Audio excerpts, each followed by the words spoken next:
কোনো পরিস্থিতি মোকাবিলা করার জন্য। তবে এই যুদ্ধ বিমান ভেঙে পড়ায় কিন্তু স্বাভাবিকভাবে ভারতে কিছুটা হলো মুখ পুড়ল বিশ্ব মহলে, এইটা কিন্তু বলাই চলে। একদম শান্ত, তুমি আমাদের সঙ্গে থাকো, কারণ যখনই কোথাও কোনো এয়ার শো হয় তখন সমস্ত প্রত্যেকটা দেশই তাদের নিজস্ব বেস্ট যেগুলো রয়েছে সেই বেস্ট জিনিসগুলো সামনে আনেন, সেইগুলো দিয়েই মহড়া চলে। সেই মহড়া চলাকালীন এই বিপত্তি, মধুকল্পিতা তুমি একবার যদি দর্শকদের বিগ বলে এই ভিজুয়ালটা একটুখানি ভালো করে দেখিয়ে দাও মধুকল্পিতা। একেবারে আমরা দেখাচ্ছি, দেখো এই মুহূর্তে সেই মুহূর্তের ছবিটা, যে মুহূর্তে তেজস ধীরে ধীরে মাটিতে নামছে, নামার পরে তুমি যেমনটা বলছিলে সেখানে নামলো, নামার পরে একটা বিকট বিস্ফোরণের শব্দ। কিন্তু সব থেকে বড় প্রশ্ন, এই তেজসের মধ্যে যিনি ছিলেন, যিনি পাইলট, তার পরিস্থিতি, তিনি কেমন আছেন সেটা কিন্তু এখনো পর্যন্ত অফিশিয়ালি এই ভিজুয়ালটা দেখছি ভয়ানক। ল্যান্ডিং হচ্ছে সেই সময় মুখ থুবড়ে পড়লো এই বিমানটি এবং স্বাভাবিকভাবে পড়ার কয়েক সেকেন্ডের মধ্যেই পড়ার সঙ্গে সঙ্গে যে ভয়ানক বিস্ফোরণ হয়েছে, সেই বিস্ফোরণে বিমানের ভেতর যে পাইলট ছিল সেই পাইলটের কি অবস্থা তা আস্তে আস্তে হয়তো আমরা আপডেট দিতে পারবো। তবে ভয়ানক বিস্ফোরণ, স্বাভাবিকভাবে এটা মহড়া চলাকালীন এত বড় বিপত্তি, স্বাভাবিকভাবে একটা প্রশ্ন উঠছে।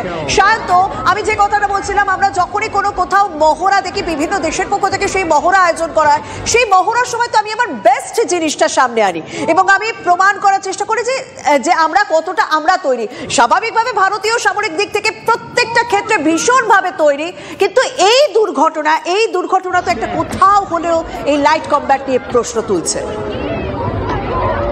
শান্ত, একদমই, দেখো যে ঘটনা ঘটলো তাতে কিন্তু কোথাও না কোথাও ভারতের যে মনোবল কিছুটা হলো চিত ধরবে। কারণ যেখানে ভারতের তেজস যুদ্ধ বিমানের পর তেজস MK1 অর্থাৎ আরো আপগ্রেডেড ভার্সন তৈরি হচ্ছে, 2 সিটারের তেজস ইঞ্জিন তেজস যুদ্ধ বিমান তৈরি হচ্ছে, সেই জায়গায় যেভাবে একটি ইন্টারন্যাশনাল এয়ার শো যেখানে বিশ্বের সমস্ত শক্তিশালী যুদ্ধ বিমানগুলো অংশ নিয়েছে, সেখানে এত বড় দুর্ঘটনা, স্বাভাবিকভাবে ভারতের যে নিজস্ব প্রযুক্তিকে নিয়ে এবার বিশ্বমহলে একটা তো প্রশ্নচিহ্ন তৈরি হবেই। একই সঙ্গে তেজস যুদ্ধ বিমানকে বিভিন্ন দেশ যেভাবে কেনার ব্যাপারে আগ্রহ প্রকাশ করেছে, সেখানেও কোথাও না কোথাও সমস্যা তৈরি হবে বলেও মনে করছেন সামরিক বিশারদরা।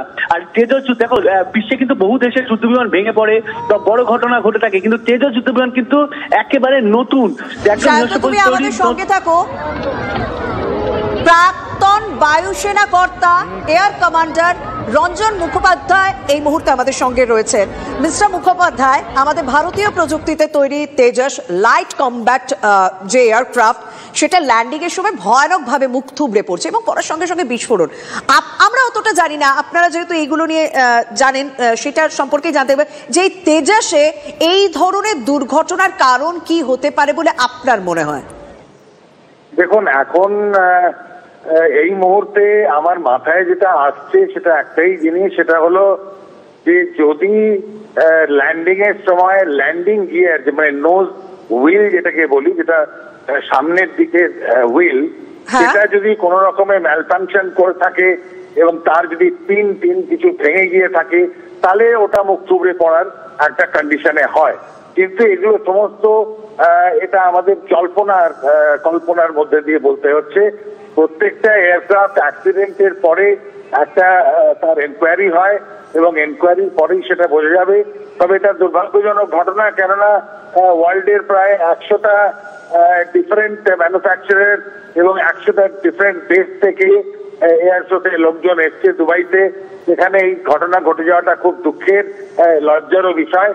তবে এটা যতক্ষণ না পর্যন্ত একটা এনকোয়ারি রিপোর্ট থেকে জানা যাবে যে কি এক্স্যাক্টলি ঘটেছিল, তবে মনে হয় আমি যেটা জল্পনা করছি সেরকম একটা ঘটার সম্ভাবনা থাকে। একদম ভিজুয়ালটা আমরা যেটা দেখছি না মিস্টার মুখোপাধ্যায়, সেটা তেজস ছাড়াও যে কোনো এয়ারক্রাফটে হতে পারে।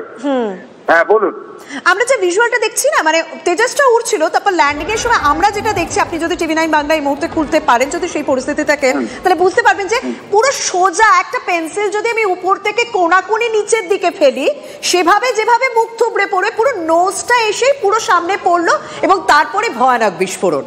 দেখুন, এটাতে একটা হতে পারে যান্ত্রিক গোলযোগ, একটা হতে পারে পাইলটের এরার। আমি আমার ট্রেনিং এর টাইমে একটা কথা আপনাদের মাধ্যমে তুলে ধরতে চাই দর্শকদের সামনে, সেটা হলো আমরা এই প্লেনের যে চাকাগুলো থাকে যাতে ল্যান্ডিং করা হয় এবং টেক অফ করার পরে ওটা তুলে দিই, সেই ল্যান্ডিং গিয়ার গুলো যে আমাদের ঠিক নাবার